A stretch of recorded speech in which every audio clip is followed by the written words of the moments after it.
Assalamualaikum rahmatullahi ve barakatuhu. Asa hürmetli Elbasımız Nursultan Abdullah Nazarbayev. Men осы video arqılı sizge Allah tarafından ko'rgan ilahi saliqalı жақсы түсімді жеткізбекшімін. Жақсы түс Allah'dan, ilahi түс Allah'dan келеді дейді, saliqalı түс. Men түсімде сізді көрдім. Siz келе жатыр екенсіз. Басыңызда киген құндыз бөрігіңіз бар. Қазақтың ою өрнек салынған. Үстіңізге киген жасыл тоныңыз бар үлкен. Оның жағасы бірақ құндыздан жасалған. Және қазақша ою өрнек бар екен. Мен жүгіріп барып сізге Ассалаумағалейкум рахматуллахи ва баракатуды қолыңызды қысып сәлем бердім. Сіз уағалейкум ассалам рахматуллахи ва баракатуды қолымды алдыңыз. Сондай жымиып күліп тұрып, сондай жақсы жылы шаймен мені қабылдадыңыз түсінде. Міне, енді жақсы түс Алладан дейді, илахи түс Алладан дейді. Ара жаңағы түсінде мен оны үлкен жақсылыққа жорып, түс көргеннен кейін 2 рақат, дәретінде 2 рақат намаз оқып, Алладан дұға тілек тіледім. Мен болсам 10 жыл намаз оққанмын, ораза ұстағам. Осы түсімнің шын екенін дәлелдеймін. Ешқандай жалғандық жоқ. Мына қасиетті Құранмен серт беремін. Бұл түс салихалы илахи жақсы түс. Сіздің басыңыздағы құндыз бөрігіңіз, қазақша ой өрнегі бар, киген жасыл тоныңыз, жаңағы құндыз жағасы бар, жаға тең бірақ құндыз жасыл үлкен шапан кигеніңіз, қазақша ой өрнегі. Бұның бәрі жақсылықтың нышаны. Өйткені құндыз Ассалаумағалейкум рахматуллахи ва баракату деп сіз амандасыз. Жылы шаймен мен уағалейкум ассалам рахматуллахи қолымды алдыңыз. Бұл қасиетті Құранда Алла Тағала Ассалаумағалейкум деп амандасың деп уағалейкум ассалам рахматуллахи баракату жауап беріңдер деп осылай біздерді тәрбиелеген. Бұл түс және сіздің жымиып менің берген сәлемімді алуыңыз, және басыңыздағы құндыз бөрігіңіз, қазақша ой өрнек салынған, және жасыл тоныңыз, құндыз жағаларыңыз, жеңгеңіз, бұның бәрі жақсылықтың нышаны деп сенемін. Бәрі қасиетті нәрсе. Жасыл түс көрсін, жасыл нәрсе, мұсылман адам жасыл нәрсе түсуіне кірсе, ол жақсы болады. Жаңа құндыздар қасиетті, қазақ қасиетті нәрсеге бағалайды құндызды. Жаңа бас бөлігіңіздегі құндызыңызда, ой өрнегіңізде бұның бәрі жақсылықтың нышаны деп ойлаймын. Әсіресе Ассалаумағалейкум рахматуллахи ва баракатуху дедім. Уағалейкум ассалам рахматуллахи ва баракатуху. Жымиып тұрып, күліп тұрып, менің қолымды алуының өзінде үлкен бір мәні сыр жақсы жатқандығын мен жүрегімнен сезіндім.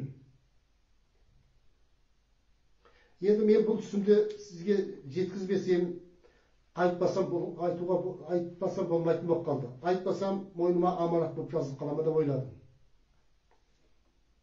Қарызы болып кетпесін деп ойладым. Мен осының алдында сізге бірнеше хат жолдағанмын. Сіз менің хатымды көріп бұрыштап, адаулы бекітіп, Қазақстанның сыртқы істер министріне түсіріп бердіңіз. Қазақстанның сыртқы істер министрі Мұхтар Тілеуберді Бекенұлы 2020 жылы 10 айының 16 күні сағат 10-да мені қабылдап, болған жағдайымды ұқысы, Қытай тарапына сөйлесіп, отбасында әкеп беретін туралы сөйлесті. Олар жауап болмағаннан кейін мен қайта сізге Нұр Отанға сыртқы істер министрлігіне қайта хат жолдадым. Менің жағдайым не болып жатыр? Үй ішінде әкеп бересіздер ме? Көмек бар ма зады?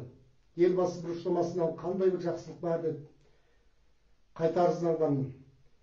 2020 жылы 2 айдың 25 күні сағат 11-де сыртқы істер министрі Мұхтар Бекенұлы Тілеуберді мырза тағы да 2020 жылы 2 айдың 25 күні сағат 11-де мені тағы қабылдады. Экран арқылы қабылдап, бетпе-бет сөйлестік.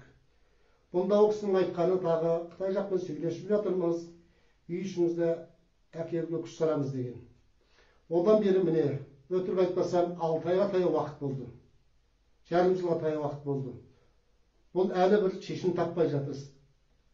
Сондықтан мен амалсыздан, шарасыздан Осы bir Allah tarafından kelgen ilahi түсünді, şahsi salika түсünді sizge жеткізіп, және де сізден көмек сұрап жатырмын. Және де сіздің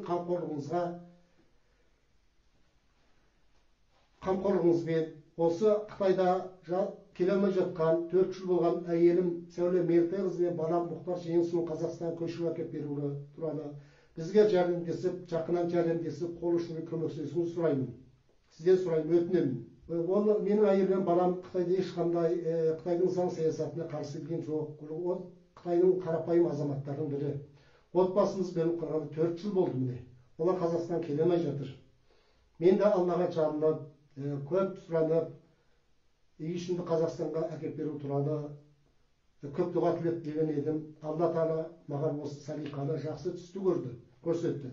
Мен бұл түсімді сізге жеткізіп жатырмын. Бұл түстің терең мағынасы бар.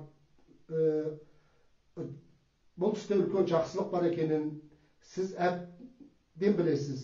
Сіз терең түсінесіз деп ойлаймын. Оған еш күмәнім жоқ. Сізге өтінерім, елбасымыз Нұрсұлтан Әбішұлы, мен Алла тарабынан келген илахи түсімді, жақсы түсімді сізге жеткіздім.